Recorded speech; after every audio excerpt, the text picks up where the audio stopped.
or the 2 that FlyQuest have already won, if you make it 3, they become very hard for CLG to kind of turn things around and catch.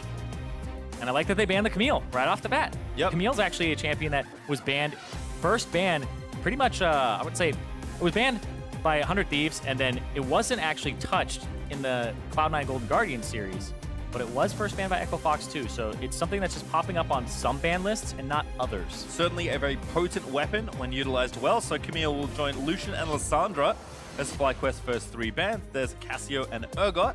Some pretty standard stuff there from CLG, and you called it, there's a Kali taken away as well. Aatrox is probably what will get picked up here, unless you are like an Ezreal favorer. I would say the Aatrox, the flex pick ability of it, is something that you would really want here for FlyQuest, since it can go mid and it can go top. We'll see what they lock in. Viper, of course, just playing around, but there is the Aatrox lock-in you expected. Have seen, again, a lot of different positions for this champion, so a fine first pick. You know, Aatrox is a little bit weaker than he was earlier on 9.1. Yeah, not by too much, though. He's still very comparable. It just means he was just that powerful before. And we'll see what they end up locking in here for Counterlogic Gaming.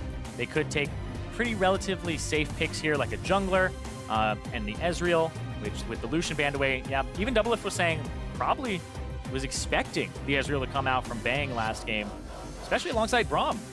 But that was not seen there, and now we're seeing it here for Stixxay. Makes sense. Seems like Stixxay says, pick me Ezreal. The team obliges. Stixxay, of course, the other big carry next to Power of Evil there in mid lane. Yeah. As Wiggly does want an aggressive jungler and will be gifted it here. It does take Xin Zhao. Yeah, I was thinking about it. I was like, any other level 2 junglers that are amazing besides the Camille, Xin Zhao's kind of the other one that jumps up in terms of meta picks. I wonder if, I don't know if he'll pick Jax here. Jax jungle can be seen. It can go to the top lane as well, so it has some flexibility power, and with Essence Reaver, it could be really good, but I doubt it. Well, they'll at least start by stealing the Braum away by the looks of things. It is locked in by FlyQuest. So JJ will be off on support duty this game. 20 seconds now for FlyQuest's third pick, though. See if they do fancy themselves the jungler. A lot of things to work with here. Again, also have to consider the bot side of the map with Ezreal taken away. Not too many prime AD carries left, if that's what they want to run there. Oh, they pick the Draven into the Ezreal. Yep. I like it. There's the Draven pairing with the Braum. And now kind of a challenge really thrown down to the bot lane by FlyQuest versus CLG. Stixxay and Biofrost were kind of touted as maybe one of the better duo lanes up and coming. Yeah. But certainly have struggled since they've been joined together. Yeah, they've kind of struggled so far this split. They haven't really been able to do much, and the game's been falling apart around them. Biofrost in particular is somebody who's now going to be on an anti-playmaker and trying to keep Stixxay safe during the laning phase, because now Wild Turtle and JJ, they have so much pressure with the Braum slows, the Draven speed-ups, and the fact that he can just do so much damage early on. The Ezreal doesn't have much to trade with except for poke, and sure, Ezreal does outscale later because of the W changes, but Draven during the lane phase, it's all about that. So right now, FlyQuest, they're going to want more. I think the Galio ban is smart because they want more that can go bottom lane and affect bottom lane. So you either want a shoving mid that can then assist, like the Galio, or you get a jungler that, like a Lee Sin or something that can help you dive early. Maybe the Sejuani too, but you want something that can win the matchups and have a winning jungle and bottom lane. And there's a Fiora ban by FlyQuest after the Galio from CLG, so perhaps know something I don't. Clearly someone has been playing it if they're willing to take it away from, I assume, Darshan there in the top lane. Yeah, because it may be they're going to try to go for something like a Scion. I don't know, but I think the Aatrox will probably flex up to the top side, and if he's comfortable playing the Fiora into that, then it would be a clear win for Darshan. LeBlanc also been seeing a small surge in popularity on the patch, so will be taken off the board as well. See what FlyQuest do react with here. Definitely curious to see how the map pressure works out, because I think FlyQuest really have said we are likely going to play bot. There's Aurelia also banned away. So two good solo lane champions. Darshan has played top before, but are taken off the board as Stixxay hovers his favorite. Oh, not his favorite champion. There was some story. Warwick is something about Warwick and the Warwick. Yeah, the Warwick got reworked. The Scion looked like something that they were banning against, and Counterlogic Gaming just pick it up themselves. So that is some open picks here. Again, Viper can play just about anything he wants, but Scion is a champion that we saw him be comfortable on already. It's kind of a great welcome to LCS champion in a lot of ways, because it is relatively straightforward. Pobelta, though, going to take something aggressive as he does pick up the Syndra blind versus CLG. We'll see what Power of Evil has cooked up in the mid lane for any sort of counter pick, but of course FlyQuest need to take one more off the board here. Yeah, CLG, they lock in the Scion because the Aatrox can still flex. You could put Viper on something magic damage top lane, like a Vladimir, so they make sure that they just lock in a tank for themselves, not something very aggressive, and assume it's the Aatrox matchup, and then the Syndra gets locked in, they'll counter pick mid here, and we'll see what it is. But there's the Lee Sin that we were expecting to be able to put pressure on the bottom side of the map. And they're going to have something that answers in terms of mid lane pressure, mid lane shove here from CLG's side. Well, lots of options here for Power of Evil. He's never been one to shy away from just about any champion, but he will go for a revisit here on Orianna. This is a classic mid lane matchup that we've seen time and time again. Orianna not on everyone's radar right now, but that has never stopped Power of Evil. Yeah, he didn't even build Nashor's Tooth last time either, though.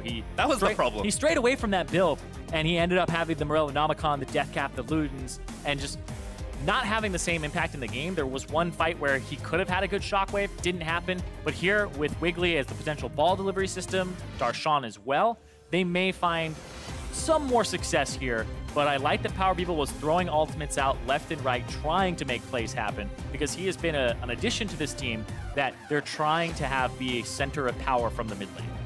Certainly a close look at the 2v2 between mid and jungle for this one. Wiggly kind of always felt like an aggressive player, even the LCS games he played on stage last year. Certainly showed a similar sort of style. As Invert conveys some last words here to the team as the coaches will exchange handshakes. FlyQuest, though, looking to be one of the other undefeated teams after 3 games. CLG fishing for win number 1. Yep, CLG looking for that first one, but FlyQuest looking to continue that momentum that this team hasn't really ever seen before. FlyQuest, you know, when they first came into the LCS, there was one split where they were on top. They were looking like they were a playoff team, and they were. And then it was kind of downhill from there. Wild Turtle, he's been with them pretty much the whole time. And now they're flying high at this 2-0 start, and they want to make it a 3-0. They don't want to drop to a wounded CLG. CLG, on the other hand, at this point, any game is a bounce-back game, as, again, I have to say, the Rainy Day crowd really impressing me. Also, FlyQuest, shout-out to them for escorting people with their green umbrellas through the rain. It was really nice. Yeah, the FlyQuest guys were outside, not the team, but their staff was just walking people from the parking garage, the LCS, just keeping them safe. Well, with that, before we get into it, we do have Overly standing by with Invert to get a few words on the FlyQuest draft. Thanks, guys. Invert FlyQuest had a great 2-0 start to the split last weekend. How happy was the team with their performance, and how is that affecting today? Actually, we weren't happy at all. We thought our early game was really atrocious, both games last week. So we tried really hard to shore up our early game this week, get a lot better, get a lot stable, more stable going into the mid and late game. And in doing so, actually give us a better chance to pull off those flanks and pull off those team fights that everyone knows and loves so far. So, well, thank you so much, and best of luck to you. Back to you guys. Again, whatever system they're using seems to be working, and we'll have to see how the early game goes this time around. I like how he said we weren't happy with it. I'm pretty sure he means I wasn't happy with it. Like, players are always like more or less happy with the wins, especially a 2-0 start. And I'm sure the coach is like, what were you doing early game? Stop it. And like trying to set his team up for success. So I like hearing that, where they aren't kind of phoning it in saying, yeah, we're doing well is great. It's always looking at where you can improve. Let's see, 2 powerhouse laners square off in the mid lane, only briefly. It's the PoE versus the PoB in the mid lane. Pitch consonant is better. Actually, one of them. One's a vowel. One's a vowel. I knew it. I knew that would happen. To buy a vowel. Me too, after that. Need to wait for some extra gold, though, as Turtle on Draven. That's a surprisingly high number of career Draven games, actually. 8-3 with almost a 4 KDA. It's pretty nice so far. And as you mentioned, Tom Kent certainly the anti-playmaker in this lane, so Stixxay and Bifrost gonna just hang out for as long as they can. It's funny that you say 8-3, like that's a lot of Draven games. I'm pretty sure Wild Turtle is one of the 3 people that has played every single LCS split as well. Him and Darshan. So 11 of his games out of like 1,000 at this point. Well, here's the level 2-ish gank from Wiggly. He's actually just driving by mid, seeing what's going on. It's Scuttle to Scuttle. He's going from red to Scuttle to Scuttle. Is spotted, but doesn't want Crab superiority. We'll be able to grab it here. Delicious crab meat for Wiggly. Nutritious and delicious. And also it gives vision plus a bit of extra speed. So who wouldn't want it as 70 gold also into Wiggly's pockets? Actually, it gives you so much mana when you kill it. Like, if you're low and then you go and pick it up, it's like, it gives you like 3/4 back. Never actually like really thought about that too much with the, like, why does that one give you more mana? I play mid lane, so people get upset when I take their crab. So unfortunately, I rarely get to experience the I'll give it to you if you let me have blue buff. I don't know about that. It's Turtle and JJ continuing to play push up here in the lane, but Stixay keeping it even. If they can kind of, again, keep it all nice and chilled out there on the bot side, that should be good. Wiggly, though, back towards his other side of the jungle, because Santorin has gone for an overextended look. Power of Evil looking for the Q, not going to land it as he ward hops away. And here's Darshan going to force the flash. Wow, actually a really quick flash from Santorin. He may have been able to make it through, but I think he was worried about if Darshan flash E'd or anything like that to cut off his escape. I'm surprised that he didn't make a play bottom lane. Firefrost also take a little too much damage. Poke back from Stixay onto Turtle. Means the exchange isn't so bad, but always tough when Draven Braum is just pushing you under your turret. Yeah, which I was really scared of because we saw Wiggly go from red to Scuttle. They knew he was on the bottom side, FlyQuest did, and they still shoved.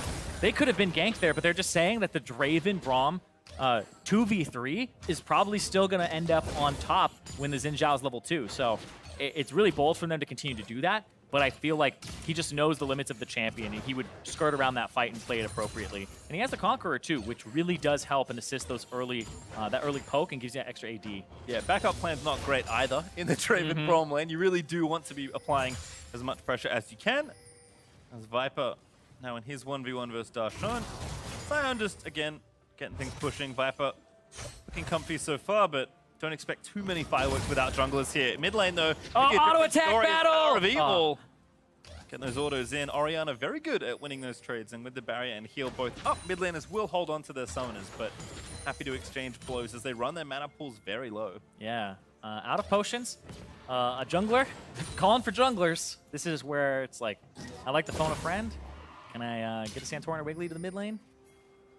And they're both going to show up. They're both going to show up here at the same time because there's going to be a Scuttle Crab contest. Going to have to be one-on-one, most likely. Probelta is trying to play back towards Santorin, who is on top of a ward right now. Santorin, though, maybe looking to face check, does ward down. JJ roamed up as well. The bot lane priority, pushing away from the Scuttle Crab. Yep. So being able to play to that side and Scuttle Crab coming up there means he's going to have to seed it away. Santorin will pick that one up. And he has to go back to farming his jungle. QB also close to 6. If he can find a stun here on Power of Evil, might be able to convert. But again, barrier going to keep it very safe. I like this, though, from FlyQuest. I feel like FlyQuest understand like kind of the codependency of the early game for League of Legends, where if your mid doesn't have priority, you need somebody else to come up. Bottom lane has a winning lane, so they're using that to go mid to kind of put that pressure away and predict what Wiggly will do. Look at Darshan up against Viper, though. He's getting really low. He might get a kill, but he's level 6. Looking for at least the ultimate. Is forced to pop World Ender, knocked up, resurrects, and walks under the turret. Viper will have to burn the cooldown, but not so bad, all things considered. Yeah, it's also that Darshan had TP'd back to the lane already, and Viper hasn't spent any of his gold. So he was chased down by the fact that there was Boots 2 on Darshan, so he's able to just keep up and keep getting those grass procs. He's going to TP back to his turret, though, so swooping back in to collect this farm. Viper going to have to play it maybe a little further back with that cooldown not available for a short while, but should be okay as JJ will sweep out this ward. FlyQuest perhaps looking for that nice early Ocean, always a boon to any laning phase. Yeah, and the Lee Sin, since we've seen him kind of come back into professional play, able to solo that down, doesn't really need much assistance at all. And we'll just have the mid lane priority from the Pobelter come over and help him out a tiny bit. But Ocean Drake, the one that slows you, that's always the one that you never want to get caught doing, ever, because it takes you so long to get away from. So I do like this, that you shove and kind of help him out here just a tiny bit. Also, again, have the 2v2 push in their favor, so FlyQuest covering all their bases, get a safe and secure early Ocean for themselves. Probelta right on time to catch the wave. This might be a top lane play, 3 men strong, because there's no ultimate from Viper. If Darshan is able to land an ulti or chase him down the lane and shove it, because Sion is very good at doing that. Literally all 4 of his abilities are AoE. You have no problem pushing the wave. They might go for a dive here onto Viper. Yep, again, Darshan positioning. There's everyone over the top. Viper with the chains going down. Wiggly dives in first. Again, trying to chase it away, but Darshan used the ulti to get out from under the turret. Wiggly, though, gets a little too low as Viper flashes out towards relative safety, but it's not enough at all as Power of Evil claims first blood. And they might claim a plate here, too, give him a little bit more gold on top of that. And there's no TP on Viper. I bet they stay for 2, and that's going to pull Santorin up as well. Oh. Looking for Wiggly. Did not find, and that is 2 plates for CLG. Also gets a visit from the Whirling Death, and also took a plate for himself by the looks of things. Turtle and JJ continue to push up and pressure. Probelter is working on that second plate, but Wiggly will be here long enough to cover it. Oh, and Biofrost, I believe. Yeah, gotta get rid of that. He's gonna go for Probelter with the Tongue Lash. Still has ulti. There it is. Pulls it back. Tongue does connect, but Probelter a little too far under his turret. Nice devour there from Biofrost. Gonna protect Power of Evil from the follow-up damage too. Oh, Biofrost actually didn't get any of his Relic Shield stacks to go off to help shove the wave faster. And they missed that control ward in the Pixel Brush too. So the Roam is just gonna get rid of the Ghost Poro and give a little bit more pressure to him. But Pobelter right now is CSing with 14 up for himself. Looking good. Similar story for top lane after that gank for Darshan versus Viper. As POB will collect the blue buff. Ulti back up, so probably not going to be pressured for too much longer. Although we'll see if Wiggly does continue to press the newest member of FlyQuest here in the top lane. Yeah, and it's kind of forced Viper into a Black Cleaver build first. Some Aatrox get to go for the Yomus when they have Electrocute, and they get to go for just this burst of movement speed with lethality when you hit level 9 and just try to blow somebody up. It is very effective against squishies and makes it so that your damage is way higher with just a single item than you would expect, especially the third Q. But he has to go for the Black Cleaver here to just stay alive and shred the Scion's armor, which he'll probably stack in this game because the Syndra is the only magic damage dealer. Well, we check back in here with the bottom laner. I'm impressed that Stixxay is able to stay afloat. JJ's kind of early roam. Some of that story perhaps, but able to CS pretty comfortably despite the consistent pushing of the minions in towards the turret.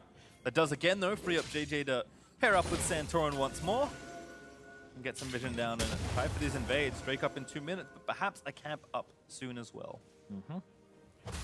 Just making sure that everything's clear. That's the thing, when you're sitting in lane and your AD carry shoves it to turret, there's always something better to do if he's going to play safe. Don't try a solo queue because your AD carry probably dies in that moment every single time. It just happens. You walk away for 2 seconds. But roaming in professional play, just to even see if they're there. If they're not there, then you still gain information too, and you can save junglers on top side. Also see that Pobelter's finished his first item, the Luden's done. Thanks in part to those extra turret plate gold that he picked up there in mid lane. Power of Evil though also needs to get a shop in, so it does have unspent gold ready, and Santorin, reading the situation, will start the Rift Herald. Wiggly's on that side though too. Curious. Has a bit of a read on it. Peewee also walking over. Hasn't spent, but still more enough presence in this fight. Viper forced to dash over the wall. Probelter busy clearing the wave in mid. So Power of Evil will just escort the Rift Herald away and move back to the lane. Yeah, and because POB cleared the mid first, he gets to go to the bottom side of the map and force them to back off. And this gives pressure. You can see Pobelter's just standing on control wards on the bottom side, and Stixxay and Biofrost have to back up and worry about potentially being engaged on or potentially being killed. Really? Now they know he's back mid. Nice ult usage as well by Turtle. Again, just poking Stixxay away. Knows he doesn't have TP. Wants to try and get maybe some extra turret plate gold. And Power of Evil delaying his back. Now has his Ludens, but will lose some extra plate gold here as well. And despite having that first blood money, FlyQuest actually stacking up a decent little gold lead here. Yeah, decent amount of that is off of the plates from mid and bot. You can kind of see the gold there too, especially in mid lane. Even though the kill did go over to Power of Evil, and remember, he got first blood too, so it's worth that 400 gold.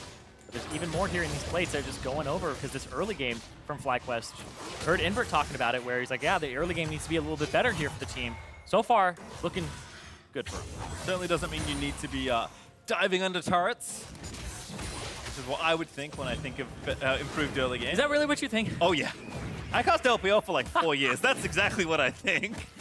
Santorin claims the Scuttle Crab there outside that Drake, which is back and ready for the taking.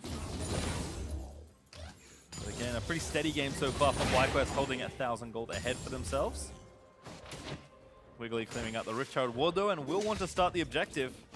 Wow, okay. He's going to start it on the top side. Darshan has a little bit of priority there. He's shoving in Viper.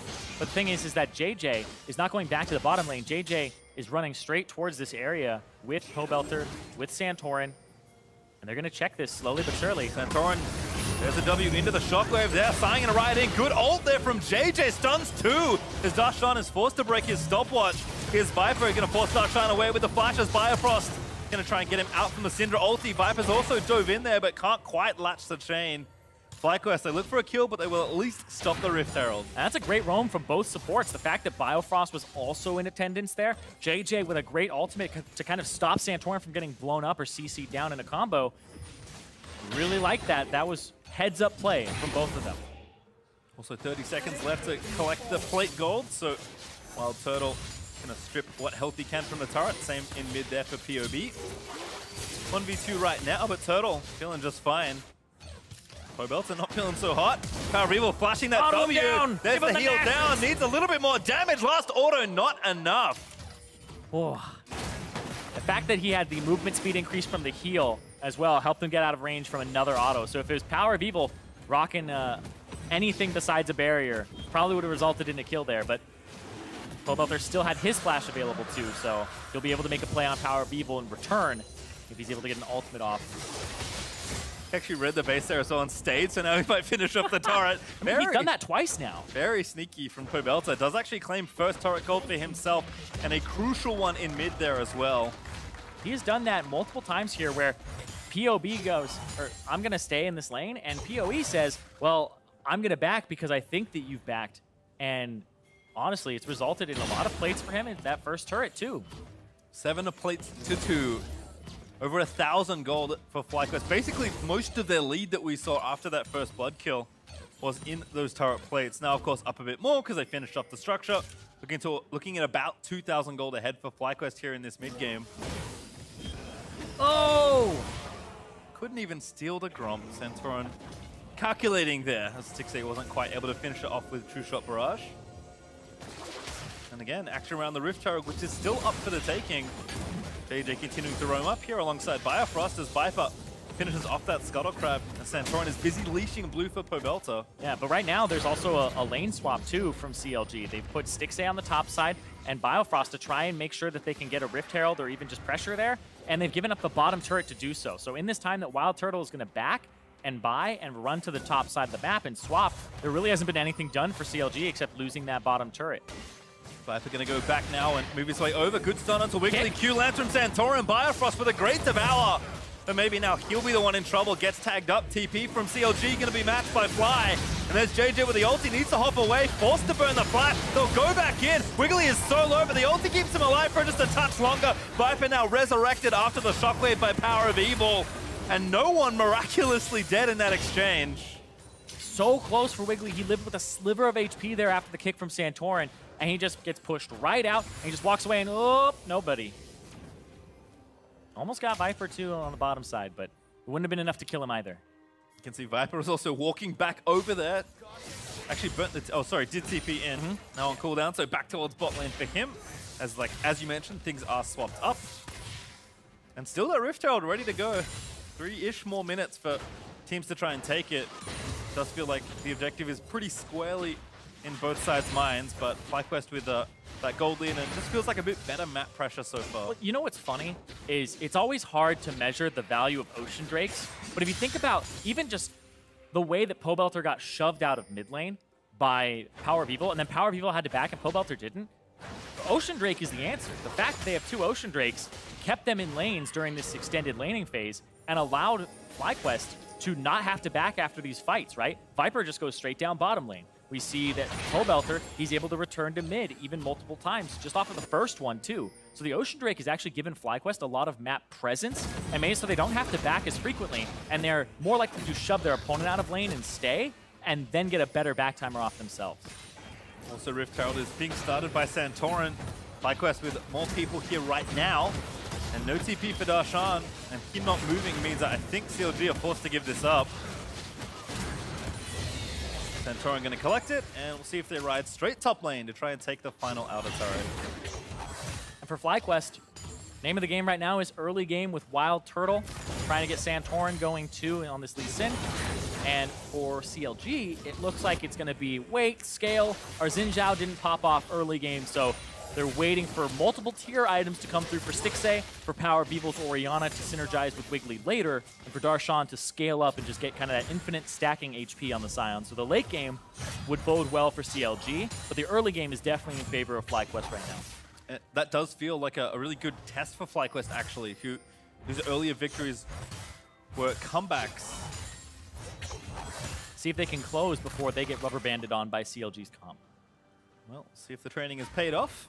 Invert has mentioned they've been looking to shore that up. Viper going to start off this Crab, as he does have the wave in bot lane, pushing back towards Darshan and the Scion.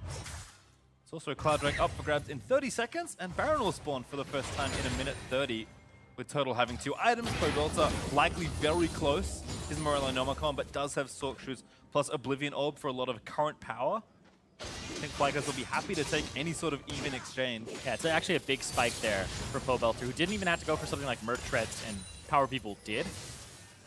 He's got those 2 penetration items. He's got that cooldown reduction in the AP that he needs. This is basically where mages spike incredibly hard for the rest of the game in terms of if you run into anybody, you'll probably be able to blow them up right now. The Ezreal is going to need the Tom Kench next to him, especially since he doesn't have any magic resistance at this point in the game. And so if you're Stixxay, you're holding close to Biofrost right now. I like this trade actually from Wiggly, because this Rift Herald in top lane was basically an eventuality. Wait, is Turtle going to try to get... He's going to try to get it? Oh. He's going to try to snipe it across the map, too. No luck, unfortunately, but still a good turret take there for FlyQuest, as Wiggly does get Cloud Drake for his side. FlyQuest still up 4,500 gold. But this is really where CLG say, okay, some of these losses we're not happy with. That Rift Herald tower loss was pretty much expected. Yeah, when you're looking to scale, you have to give up stuff in the early game. If you contest it, you actually get further behind because you'll lose the fight, or you're more likely to lose the fight. Sure, you might launch yourself into the game and be like, wow, this guy is really fed and he's supposed to scale, so he turns on earlier. But if it's inevitability that he turns on, just avoid the fights, give up the objectives, let the enemy have what they can, or what they want at that point in the game. Just don't give up too much. Know when to contest and when to trade. And I think we're at the point now where CLG is kind of done giving stuff up, right? Yeah. Trades certainly looking good. If they can find opportunities, say with Power Beeble here and his Shockwave, then they can really turn around some fights and get some gold back. It is FlyQuest that will be in charge for at least 10 minutes from this point onward. But I think CLG are at a point where they can at least look to make something happen and react a bit more aggressively to what FlyQuest are looking to do here on the map. Wiggly, they're going to slap down a ward. Baron is on the brains of both these teams. And all it would take was pretty much one team fight at this point in the game, especially around Baron. It would get CLG some bounties if they're able to shut down any of these 3 people on FlyQuest who have accumulated 500 gold bounties with no kills to their name. Blue buff here again, looped by a teammate, Pobelter. Just missing that stun there on the Golem, but still able to collect it nice and handily. And Turtle continuing to grow in strength here as well. BT plus Rapid Fire Cannon already completed. So shove out these waves and really does want to try and find a cash in. Yeah, he's running around with a ton of stacks on him. What's the League of Draven at right now? Looks like 550. Greatly adored. That has not got the satisfaction of all that juicy bonus gold. Looks like Stixxay Bio might be in a small spot of bother. Ward though will find the FlyQuest duo. Santorin and Pobelter going to move back in towards this Baron area and maintain their vision supremacy. And CLG are kind of doing what they were doing before, where they don't do a whole lot during this middle part of the game. It's just kind of avoiding things, setting up for, can we make a play? Will we make a play? And with this composition in particular, that does help them out, because if a slow game is what's bound to happen, the Ezreal getting his 2-tier items, his Iceborne Gauntlet, and then the Gunblade is very popular now on top of it, then he'll be doing a lot of poke damage, and they'll have the extra magic damage from PoE on top of it later. See Wiggly also keen to get something started if there's an isolated target. JJ took some damage, but You don't win this fight. bounced back towards his teammates. Viper again just trying to kite it out. Does juke the first Q. Train's going to pull back, finds the knockup, but Darshan just way too tanky. Again, Oh! A knock-up trade. But again, that W from Darshan, more than enough damage, and Viper's like, okay, guess I'll back up. Yeah, I mean, you're standing next to him. He's getting some Sunfire periodic damage the whole time. He's got so much HP, and it just gets worse from there. And also, now he's getting the Youmuu's Ghostblade for himself on Viper's side. Feels safe this is here for Viper. Does do a nice job chaining him back, clearing up the wave at the same time. Darshan, again, needs to try to buy some time. Still the cannon picked up, though, so Viper will be happy with that gold, but that does give CLG some room here after FlyQuest went towards the Baron area to at least get some poke in onto the mid turret. I was just looking at it, I was like, I thought Darshan would have Demolish, but no, I think he has Shield Bash instead, which makes sense for the Scion. The extra resistances and making it so you can keep the shield on longer. I like that. It's pretty common, I believe. But a lot of people love plates early, and he knew he wasn't going to get an advantage in that lane in terms of shove. And here's the TPs. Here's the play. Roberto, 1v4 right now. Oh, there's Viper also going to make it a 2v4, but needs to buy some time for the rest of the squad. Pobelta going to flash away. Unstoppable Darshan doesn't quite grab it, but there's a great shockwave. He's going to find the Syndra, who will be shut down. Now Viper also with a bounty, ready to be collected as Wiggly caught out on the other side of the fight. Going to pop his stopwatch and try and buy more time. Viper will die, but Wiggly will be forfeit as well as Wild Turtle finally cashes in. That was a huge cash in for him, too. That was multiple shutdowns, both PoE, both going to PoE, the 500 from Syndra, the 500 from Aatrox, and then Wild Turtle getting a 1,193 cash in on top of his 300 from it. So that was 1,493. Nice to see the carriers get that goal, but Pobelta a little too far forward here. Yeah. Pobelta a little too far forward, and then he backs up a tiny bit there, looking like he's trying to juke. And it puts him just a tiny bit too far, and then he walks back and gets Shockwave there from PoE flashing and trying to catch him. And on the bottom side, Wiggly's looking to collapse, and this is where it's going to go from bad to worse, where FlyQuest will get this shut down, and look at this juicy gold come in. 300, boom. 1493. Like he's built his own bounty system. Wild Turtle. And his bounty doesn't go up for doing that either. That's true. Still sitting at 500 gold. The other two bounties were claimed, as you mentioned, by Power of Evil. So there's two central carries to the teams. Have an influx of gold here as Santorin is trying to give this Cloud Drake over to his side. Darshan, I don't think so, yeah. Drake will go over. Darshan looking for a big old flank, though. Doesn't grab the knock-up. Now Darshan a little too far forward. Shockwave is going to clip JJ, who will fall. And now Turtle has to run, finds the blast cone out to safety. The fact that it wasn't a knock-up was big, because it would have been knock-up into knock-up from the ultimate again, and then he would have been able to potentially combo with his teammates. But now they're still going to get priority on mid, and because Stixxay now has some decent damage, and the W from Ezreal, they'll take that turret right quick. Yeah, still about 4,500 gold ahead for FlyQuest, but CLG will get a turret, open up the map a little bit more for themselves, and as they scale, certainly in a better position to take over where their comp really wanted to here towards the end of the mid game and of course the late game. That does not mean FlyQuest don't have avenues to fight when that point hits, but with any luck, they'd like to take the lead they have right now and snowball the game. Yeah, especially the one that Wild Turtle has. Now he's sitting on 3 items, has the Infinity Edge already, so he's sitting at that 60% crit. And with the Conqueror, it'll allow him to team fight for a tiny bit up against the Scion. And there's a nice crit coming in for over 300 damage there. You see Stixxay will not last long in any sort of 1v1.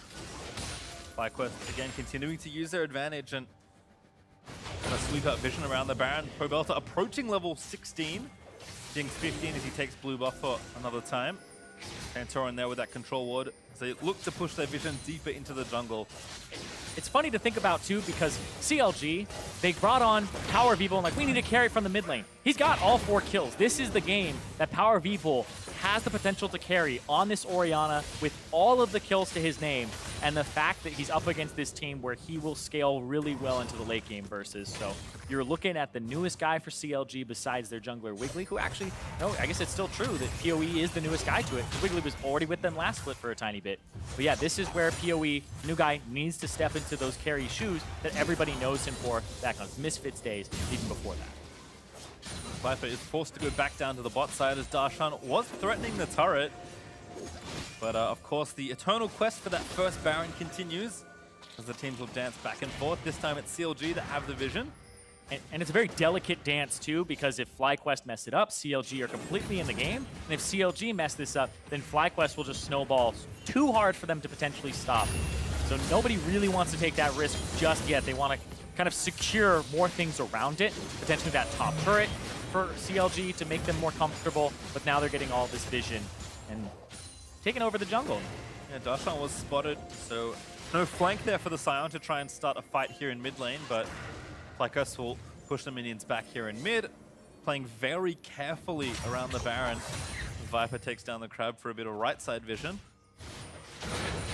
And it looks like FlyQuest read is good. CLG have all backed off to spend their gold as Power of Evil is very close to his death cap. But again, that does give FlyQuest the window to now have their turn at taking the vision back over the Baron pit. Yeah, and oh, JJ caught out by Power of Evil here. If Power of Evil keeps going, it gets too greedy. Santorin might go on it. Great stand behind me, though, gets him out of there. Power of Evil, though, pretty low cooldown at this point on the Shockwave, so happy to commit it to try and get a free kill. That's a 76 seconds there, so just over a minute. He'll be back up by the time he walks back out on the map, and will be there for a tiny bit. Now he has the death cap, though, so the carry potential fully online. I think JJ can no longer face check the Orianna, because he's been very forward with his quest to scout and get vision, but I think the next quest he goes on will get himself killed. Yeah, the Braum, though, it's usually pretty safe. It's like a... You say that until you get one shot. That's true. But he does have the shield, which will absorb 100% of the next thing that hits him. So if it's just one person, he'll be okay. But, yeah, you walk into a dark forest and there's more people there, yeah. Well, again, Power of Evil will be fishing for level 16. POB also in the same camp, would love to have rank 3 on the ulti. Stun gonna miss, and Power of Evil almost fancy something as Darshan with a very fancy flank.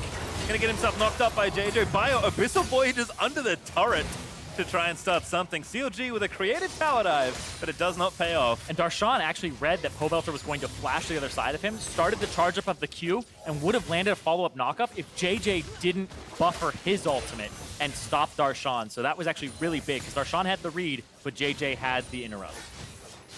And CLG's attempt does do a little bit of damage here to the turret in mid, but again, gonna have to go back, reset, and time to place more wards around the Baron pit, although there is a Cloud Drake up in 15 seconds as well that teams can look for if they're getting tired of the Baron dance at this stage. 30 minutes in, game still pretty even, although FlyQuest holding that lead. Haven't really extended it though, which I think is maybe the start of those warning bells going off. It's funny to think about because FlyQuest, their comebacks were off of the enemy engaging onto them and them having TP flanks, them making team fight plays. And if CLG are behind, and they're the ones who are going to be making plays, they're not the team that's going to dive into you. They're defensive. They have the poke of the Ezreal. They have the Tom Kench for safety. They might make some plays like Darshan was just doing, but they aren't going to be of the same force of sieging your turret, pushing you down, and then you get to flank from behind. It's not going to be that same type of fight. So FlyQuest need to find ways to close this game out without relying on CLG to be the one to do it or pull the trigger. And you can see Stixxay does have that second tier building up. Should have the transform soon enough, as he did take the Cloud Drake for his team as well. FlyQuest now the ones with that vision, camping around the Baron pit.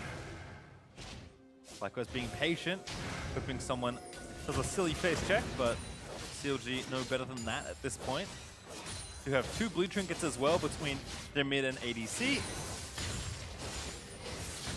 So plenty of easy ways to check without finding yourself on the wrong end of a Syndra stun. Yeah, I like that they have 2 of them. Sometimes you have the 1, and the mid laner takes Sweeper, but the Orianna doesn't need it. It's not an assassin, and you just need to be able to check these areas and worry about not being caught out by a Lee Sin or even a Syndra stun. So the pick composition that is kind of formulated for FlyQuest, they're trying to avoid that at all costs. Has been a really back and forth 5 to 10 minutes, honestly, around this objective. But I think now with Wild Turtle having item number 4 as he just finishes Guardian Angel, FlyQuest have done enough dancing. It's time to take the fight outside the pit and look to kind of break open the game that way, because I think the threat of CLG being happy to play this patient game is very real. Right now, CLG are the ones who have the control of the Baron. They have Darshan roaming up with the priority from bottom. They want to make a play with him before anything happens. They're actually going to start this Baron. They're going to start this most likely. Darshan is mid. They're going to try to either get the TP from Viper and then reset and then try to make a play that way, but they're going to start this 100%. And Fly's 1 blue trinket is currently down. There's a quick TP though from FlyQuest. And they're just like, pretend nothing happened. Go on Viper. Now try to get out. Fight's going to start. JJ looking for the ulti. Finds only Wiggly, who will be devoured by Biofrost. Stun onto Darshan. block there on the true shot barrage by JJ, but that's fight done. Yep, mid lane priority does go over to FlyQuest. CLG will wrap around, but there's nothing for them to lose on the bottom side. They may take some turret damage in the mid lane, depending on how Pobelter plays. If he gets the stun, no, they're going to be able to walk around. And can they save this turret? Because if they can, that's a win for CLG, because they got the TP. Not enough to quite claim it, though, and Darshan is threatening with the ulti. But again, no need to commit just yet. Yeah, he wants to help his team get mid lane priority, and then reset and go to the bottom side of the map. Throw stun on a carry also will go a long way here, but yeah. Here we end 6-8 playing safe. So help them push mid as 5, go to the Baron area again, sweep it, reset the wards, make sure it's your teams, and then you can go back down bottom, push, get a turret, and threaten TP plays, and put Viper in a tough situation. So CLG started the Baron just for that summoner spell and to get out.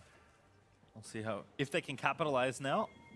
Also, Elder Dragon will be coming up in a number of minutes. Not there just yet, but that will be another tool to potentially break the stalemate here. And you can see how difficult that decision was for Viper. It was like, does he go bottom? Where's he go? And they actually spot that ward right there. Spots Darshan on the top side. So they say they thought Darshan's going to go back and reset, but he's not.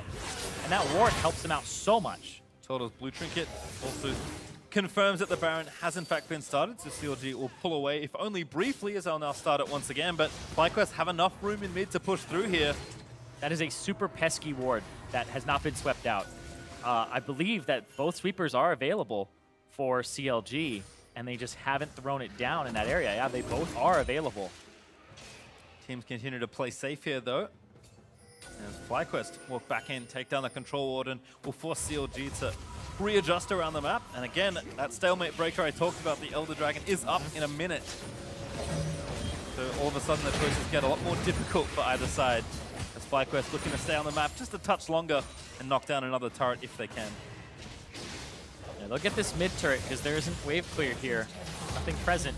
Power People was on the top side there, and now Darshan's going to once again come mid. He's just grouping up for this now. Can't find opportunities to go bottom. That turret is pretty low. He'd be able to take it and threaten, but it's mid priority. The tank has to lead the charge. What's he got now? He's got so much HP. Turn around with 4.7 thousand. He's got, his W has given him 1,400 bonus HP. You can see again. Disgusting. That is. As Darshan, as you mentioned, really a captain for this team in many ways. CLG looking to once again start the Baron. Another pesky wall, this time on the left side. Oh, Santorin? Santorin charges in, looks for Power of Evil. But a good devour by Bifrost shuts that all down. No slows landing, knock up onto Santorin by Darshan. Will maybe force some action. Also the minions in bot side for CLG to give them yet another turret. Yep, Pobelter on the right side. He's going to stop them from walking through there. Oh, that didn't actually clip Stixay. So you didn't get the stun off, and now that mid priority goes over to them. Elder Dragon is live now, so you can push, make them clear those minions, and then have to come to you on the bottom side. So even if you don't have vision of that top side, which FlyQuest don't, so they'd have to spend time sweeping and going through that area and clearing control boards, they're instead just going to go to the Elder Dragon, and they have 3 Drakes to their name. Elder Dragon not that tanky, and Draven stand. Watch Viper on the side. Viper looking for a flank. Very important. Ball's going to spot him, but it might be too late. World Ender pot. They're going to go for it now. FlyQuest looking for that team fight, but Darshan shuts it all down. Drake is low, but still quite a lot of health to go before anyone can really take it, and it will reset. And that's inside track to mid for CLG, but they have to make sure this fully resets. Good shot barrage looking to, again, poke some people off, get a little bit of vision. They want to pull all the way back. And when you're the team that's on the left side of this fight, you're actually in an advantageous position. Stixay can go clear mid-wave, push it. Even throwing a Q will help it shove, and then threaten that tier 2 turret. So if everything stays as it is now and nobody fights, CLG are actually in the position to pivot from here and either threaten a structure or go for the Baron. FlyQuest heavily committing to taking this objective, though. I think it's reset 3 times since it's been on the screen, but it now will reset all the way back to full. FlyQuest finally realize they have to pull away. Yeah, and you can see they have to loop from the right side all the way back behind. The minion wave does reach their tier 2 turret for a tiny bit and get some of its HP. They have to come through mid, and then they have to try to force CLG to go to one of the objectives and then have the inside track. It's just this positioning dance back and forth. And I will say, you know, for as patient as a game it's been for CLG, it does seem pretty disciplined from them, knowing, again, we picked this comp to scale. We picked this up because we're happy to take a few losses, and they are willing to go on the Baron. They must have timed Viper's TP. He showed bottom lane. There's only a few seconds before it's up. They knew he doesn't have it for like 20 more seconds. Draven, though, is going to see what's going on.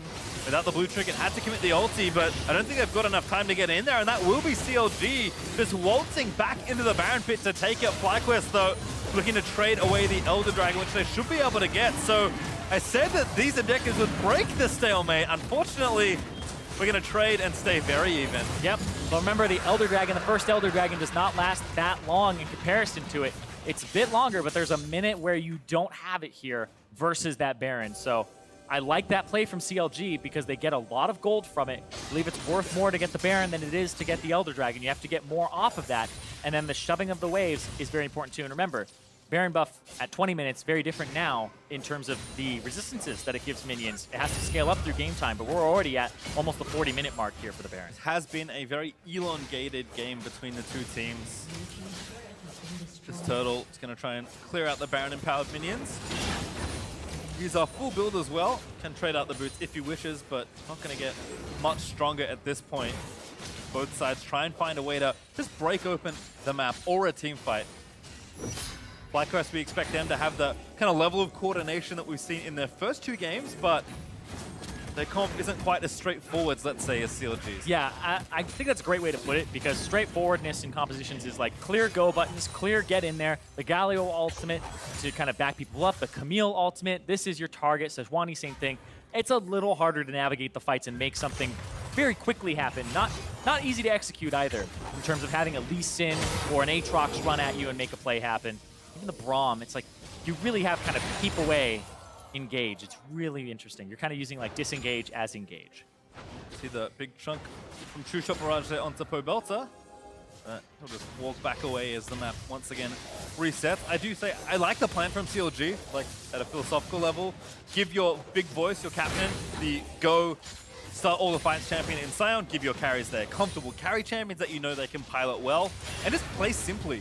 CLG, I think, have realized there's nothing we need to rush here in this game. And at some point, I almost feel like if I'm FlyQuest, I've been, 4,000 or 5,000 gold ahead this entire game. I'm starting to get frustrated. My Draven cashed in, and the game's still going at 40 minutes.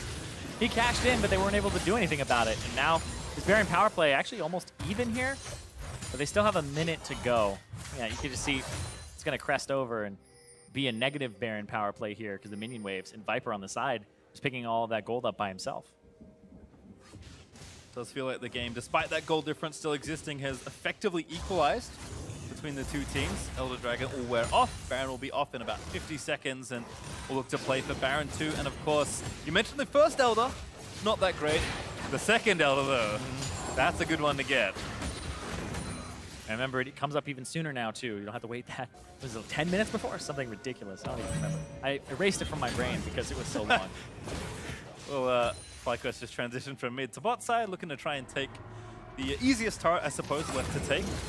But not so easy with Power of Evil here, wave clearing away, and Darshan, He's stoning everyone away. He's a big boy.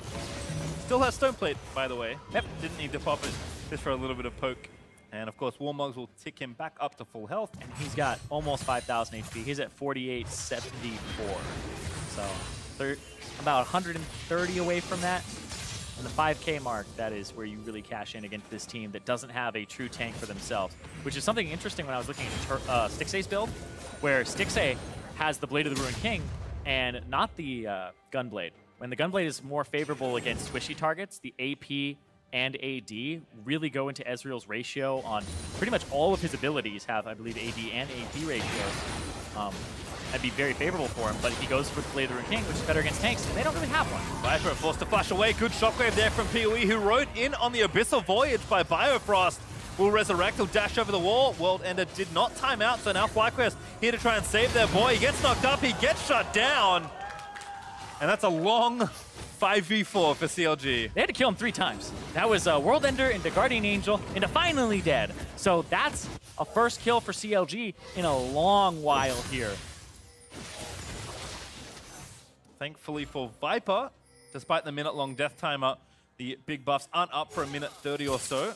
CLG, though, comfortably able to pressure here. They will take the tier 2 in mid. And we started talking about this 20 minutes ago, Pastry, where CLG's composition is just going to outscale. Darshan will get infinitely tanky, and then they have multiple damage sources that are very reliable. The Draven falls off, the Syndra up against this big, beefy Sion. It's like not going to be able to do much. That's CLG trying to win. Looking for Turtle, but not going to grab it. Will at least get the Summoner spell as CLG charge down mid to take the inhib.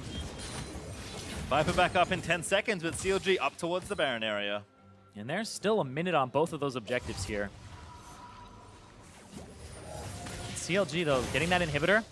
Remember, they were actually walking back and forth, trying to get that tier 2 turret in mid lane, trying to get mid priority and struggling back and forth. And even though they were behind, it was going back and forth between that. I actually think that the game is even right now. From my standpoint, I believe it's even. The gold at the top is going to lie to you. It's going to come down to CLG has more priority mid now because of just the super minions pushing, and they have its infinite scaling, where I would say the gold value of what the Sion has is going to be worth about, I would even say like 3,000 gold itself. I'd have to do the math on it. It's crazy how much he's actually getting out of this. Well, things are going to get tense though, as Baron is going to spawn up in about 10 seconds, and Elder Drake up in 20. FlyQuest right now leaning left side. Well, the thing is, remember, FlyQuest got the first Elder, so getting the second Elder is more important for them, which means CLG might be more important for them to prevent a second Elder too. Here's the TP coming in from Stixxay, who backed, completed his Lord Dominic's, and look for Viper. Viper's going to try to flank here. He got spotted already, and Darshan again going to play keep away. He's going to force Viper away from the team fight. Run him down, pops the ulti, actually really committing to forcing Viper away. Now FlyQuest might be able to wrap around and help the rest of their team. Darshan, though, will be devoured and saved by Biofrost. Stixxay. Ooh. Almost had a Q land on him there. And they're going to go rotate to the Elder Dragon. They're going to try to 2-3-man this. And then Darshan and Power of Evil are going to stop the left side of this map and control the mid wave too. So Darshan's going to just be a bodyguard. He's like, nope, that's as far as you go. Pretty big bodyguard. I'd be afraid as well. CLG actually find 4 here on the objective. They see it. Moore needs to get in the area. Quick smite and cannot, as the smite is true from Wiggly, and CLG will get their first Elder. CLG, even though being down in gold for the entire game, they actually have an advantage here with that Elder Dragon, with the composition that they have. And the fact that the gold was so close for so long, it means less and less as time goes on. And this is going to be a Baron speed run with this Elder ticking away. CLG also have 2 drakes for themselves, so it's not the worst Elder Dragon they could have asked for. And I just don't think that FlyQuest can get in here. Oh! That wasn't even stolen by Smite either. That was just Power of Evil securing that himself. Yeah, Wiggly has Smite still. This Turtle gets the red buff and almost finds the steal, but CLG now all the power in their hands. Still going to put the finishing touches on the base. For FlyQuest, it's tragic. They had the early lead. They had the early game composition. This team is 2-0 right now because they've had comebacks, but because they got a lead, CLG didn't force anything on them. FlyQuest were like, well, you should be coming at us, right? They weren't doing the objectives. They weren't forcing the plays. And now CLG, with their patience, now it's almost a 2K gold disadvantage, and that's it. Basically washed away. So always be careful what you wish for, Zyrene. Invert asked for a better early game, and he got it. It's the monkey paw. But he didn't get the other part. It's the turtle paw, man. He just, oh, you asked for it. Oh, well, unlucky. Darshan stunned up, pops the stone plate though. So, oh no, not even. It looked like it, but Viper in the back. Just stunned up. Viper going to try and dive in the backside. It's FlyQuest trying to ride in and make something happen, but Darshan again keeps everybody out. Biofrost pretty tanky with his shield on, but CLG happy to just keep taking down these structures. FlyQuest running out of options as CLG ransack their base. It has been so long since a fight or a kill has even happened here, and everybody kind of walks away. It's just these resets. The tanks for CLG able to be tanky enough to just absorb all of the damage, and it gets so hard because the damage from FlyQuest was one that would fall off. The Draven's going to be able to do some, but it's not going to be enough here. FlyQuest are struggling in this game. Yep, Baron's still up for 2 minutes as well. Darshan, I believe, TP down to this bot side of the map to get the push going early. Put some wards down as well. As the rest of his team will join in. Two-shot barrage just to take a tour of the area. I feel like the way that FlyQuest can win this is if they can find Stixxay. Stixxay has to stay safe, but he also has Biofrost assisting him. If he gets caught, Pobelter's ultimate would be the death sentence there. As you mentioned though, much easier said than done. Oh, much easier said than done, because like I said, he's just going to get picked up by Biofrost. It's not going to stick. And even Stixxay knows that, because he didn't go for having the Guardian Angel, which is a typical 4th item, 5th item for most marksmen. Darshan continuing to just... Yeah, they can just dance here. They can literally just dance here. Darshan has so many health bars, they're going to start all... It's going to just look like it's completely black later, because all the bars are going to be squished together. He's over 5,000 at this point. What's he at? He's at 5,700. He's almost at 6,000. Wait, keep the game going, guys. We're almost there. I was going to ask earlier, I don't know if it's possible to know this, and I certainly don't know, but I wonder what the most amount of health a Sion has got in a game has been, because Darshan is certainly making a stake, taking a claim to the record as tower falls here in bot side. Again, exposing the inhib. Darshan gonna get stunned up. This time pops the stone plate, but a good stun there on the backside as Viper is gonna dive in onto the carries. Good ult there from JJ. Darshan flashing in to try and protect his team. FlyQuest need to find a kill on one of these carries. Darshan gonna get stunned up. The ult put there by Syndra, but Stixxay gonna blow up Syndra with the help of Power of Evil. And now the Resurrect comes in. Unstoppable as Power of Evil slays the Lee Sin. CLG finally found a way to break the game open as Stixxay charges forward with the Arcane Shift. Viper will get resurrected one more time, but only to watch his base crumble. CLG, they fought forever, but their patience pays off as they will take down the Nexus and finally pick themselves up a win here in the 2019 LCS. That's a big sigh of relief. They were just swapping people in and out, and they use Darshan and Wiggly, and they find the result they were looking for with that win on the board. You know, we said that CLG looked very scattered in their first week of play, changing players out, looking a little lost on the Rift.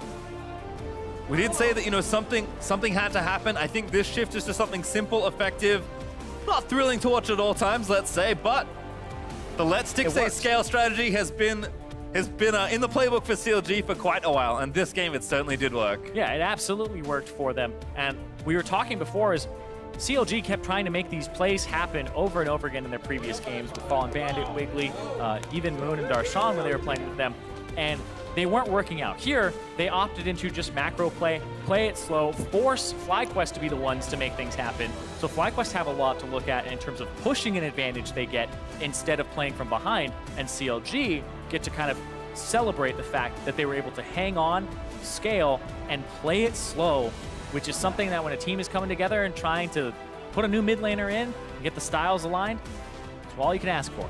I have to think so. FlyQuest, certainly a disappointing loss. You can see JJ there on your screen. 2-1 now for FlyQuest. Certainly still can enjoy their strong start to the season, but CLG, anytime you look down the barrel of 0-3-0-4, it's a bad time. So CLG will be happy to pick up a win early in week 2 and see if they can continue kind of what they've built from here. Yeah, and I like this combination of Darshan and Wiggly. I think that Darshan is going to be a voice that they can use, and Wiggly is a person who has an aggressive jungle tendency, but also he's somebody who I think has a lot of potential for LCS play. Well, with all that, for more on this team's victory, Ovally is standing by with CLG's mid laner. Thank you, Pastry. Power of Evil, congratulations on the win. This is the first win for CLG this year, so how important was it for the team to go home with the victory? Well, this game was incredibly slow, so it was so stressful for everyone in the game. I think the game went to like 50 minutes something. So I don't know, it was just like the comms in late game, everyone is screaming, there's just complete chaos. That was fun. So then what was the win moment like for you? Well, the win moment was on bot lane that I think I get the shockwave onto the Syndra since he flashed forward, and Lee Sin like jumps onto me and I'm just screaming, eat me, and I'm like getting like a heart attack, and luckily Vincent saw the Q swap of Lee Sin and eats me instantly, so I think we played the last team fight really, really well. I would say the only shock moment was the Baron that we didn't plan with the Draven ultimate, and I don't know if you guys saw it, but like Rage is like getting like a shock in that moment, but we got the Baron, so lucky for us. And you were the one who ended up securing it. But I want to draw attention to you. This is also your first win since joining CLG. What made you want to join this team? Well, so Trevor, Stixxay, and Darshan, even Vincent, they already won splits, and I think they all have really good experience. Played a lot of like in really great teams, went to Worlds, so I think it's more like a veteran team. And with Ray, I see him kind of like a blabberfish, where we can make him to a really, really good jungler, and he just needs more experience. I think we are already having really good synergy together. We're doing really good plays 2v2. We still mess up some things, but I think this just comes by time and by playing more LCS games, getting more stage experience. I think Irene is insanely good and smart coach, and I think the future is really bright. You mentioned Irene, and just really quick, I want to ask you, how is it having Weldon as your guys' head coach? Weldon is helping us a lot of Irene is strategic more, and Weldon is helping us more like on the mental side and trying to stay focused, getting the scrims in a better shape. We're having meetings, meditating a little bit as well. So I think the balance between them is really, really good for us.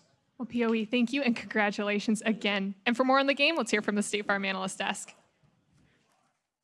Thank you very much, Obley. Bit of a slow cooker there between CLG and FlyQuest. You got a defibrillator? I got to wake up. I know, right? There was definitely a lull there in the middle of the game, but I think that was in large part due to the compositions and the way that these two teams ultimately match up. For FlyQuest, a lot of indexing towards that early game power, hoping to get ahead and snowball that into a victory. For CLG, it's just sit pretty. As long as we're not too far behind post 25 minutes, we can front-to-back team fight like no other. And it's so funny, too, because like FlyQuest week 1, we're praising for their late game team fighting, their nice comps with lots of CC, and then they just take like the most early game comp ever, which is not what you're strong at, and then they do well in the early game, but then they can't close out. So it was funny hearing the coach say, like, we walked a lot on our early game because we thought it was bad. And it's like, well, you lost your late game along the way. Yeah. So they have a pretty strong early game comp, right? Like, they have strong lanes top, mid, and bottom. But then as the game progresses, you look at both teams are a team fight comp, right? But would you rather have an Aatrox leading the way or a Sion leading the way? And it's just like, how does FlyQuest win that game the later it goes on? Sion has like, what, 6,000 HP at the end of the game? At the end, yeah. Aatrox had like 2,500, something like that. Right, we're going to eat through that Aatrox a lot faster. I'm like watching a 6-item Draven toss an axe at Sion. His HP bar didn't change. I'm like, huh, if I was an Orianna or something, that'd like do my entire health. But Sion's like, hey, how's it going? Yeah, plus they last rotation, you know, Lee Sin and Syndra, after already seeing a Tahm Kench, both those are notoriously difficult to play into Tahm Kench come mid to late game. So if they don't run this game over, they have no chance at all. Right, maybe a bit of stubbornness in the face of that Tahm Kench pick. It almost feels like they wanted to test the early game waters. Hey, if that's what we're weak at, the early portions of the seasons would be the time to kind of, make stabs at different play styles and see if you can foster another strategy in your playbook. It just didn't work out this time around. I do want to take a look at the gold differentials as you see them on your screen. Again, FlyQuest did mount an early game lead by 20 minutes, up almost 4K gold. It's just a matter of, how do we start those fights and actually make sure we can then take turrets off the back end? Right, so they either need to have strong objective control or strong split pushing, but the money wasn't in Aatrox. He wasn't allowed to split push for a Sion late game because he didn't win that. So now you just have a straight 5v5, and you can't do objectives either because you don't have good zone control or anything like that, and you don't want that 5v5. So you have no engage, you can't split, you lose the team fight, so they're just running around like, what do we do now? Right. So then that's why we had a super slow game, because that entire time FlyQuest was like, how do you win this game? How do you win this game? And maybe the only way is like Lee Sin can get like some super cool flash kick onto Orianna and PoE doesn't see it coming. Something like that. Yeah, I mean, that's in CLG in the meantime doesn't feel pressured because there was never enough control. I mean, we were talking about their vision the whole game about like what FlyQuest should have been doing better, and they just never had the right vision. When the later the game goes, to your point, Hai, kind of the ease of execution for both teams and the way that they fight starts spreading. For CLG, it gets easier and easier and easier. As Sion gets tankier and can absorb more damage, he buys his backline more space. On the flip side, since nobody's getting any tankier, you're asking for more intricate playmakes. So we did find a win condition for FlyQuest. The Lee Sin kick scaling with bonus HP of the target that you kick into others. What they needed to do was kick Darshan into one of the priority targets using Santorin. It's way easier to do that than to try and insect into a Tahm Kench.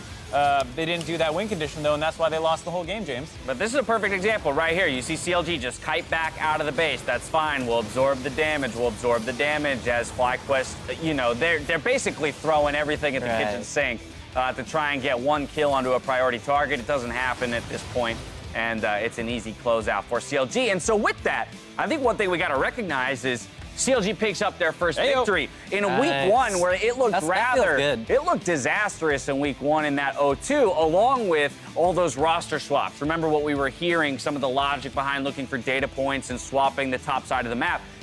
Here we have Darshan Wiggly. I think a lot of people were expecting that duo from the get-go. Right, it's a bit of a question of like, well, what were you really testing in week 1. I mean, it's true it's a long season. If you want to take some time, that's going to lead to the betterment of your team long term, sure. But you arrived at the same conclusion I think everyone probably arrived at, which was Darshan and Wiggly are the best options for your team. Right. Well, it was only 3 games in, and to be fair, if Sure. you're trying to do something for the entire year, right, there's also summer split that come into play.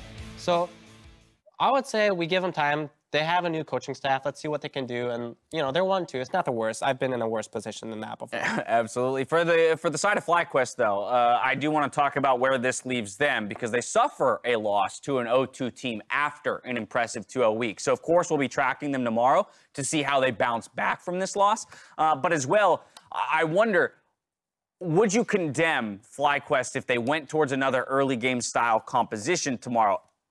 And if so, what tweaks would you like to see them make around an early style comp that might give you more confidence in how they play it out? For me, it's less about the fact that they went early game, but like what they picked that into. Like you picked it into a hyper-scaling late game comp for the most part, and you did that while they still had actively tools that were good against your options. Like Tom Kench and Ori are going to negate your kind of burst potential that you want and save people from insects and Syndra ults and all this stuff. And then the Scion's good against your split push. So they didn't, I don't mind early game focus if you have drafted against people who are susceptible to it. Right, and the thing is, you don't need to just go solely early game or solely Right. late game, you know? Like, you don't have to, like, commit all your eggs into one basket. Like, it's fine to pick, like, a Lee Sin and pick, like, a scaling top laner or a scaling mid laner. Just create an easy win condition for your team and do that. It's simple. Like, if you're going to win by team fighting, pick a team for that. If you want to win by split pushing, do that. If you want to win by early game, do a really strong comp for that. Just pick one win condition, make it an easy win condition too, and then just play towards that. Yeah, FlyQuest, they build the early lead, aren't able to close it out. For CLG, they stick in it and pick up their first win of the split. On the other side of the commercial break, Clutch Gaming and Optic clash to close out the day. We'll see you here in 4.5.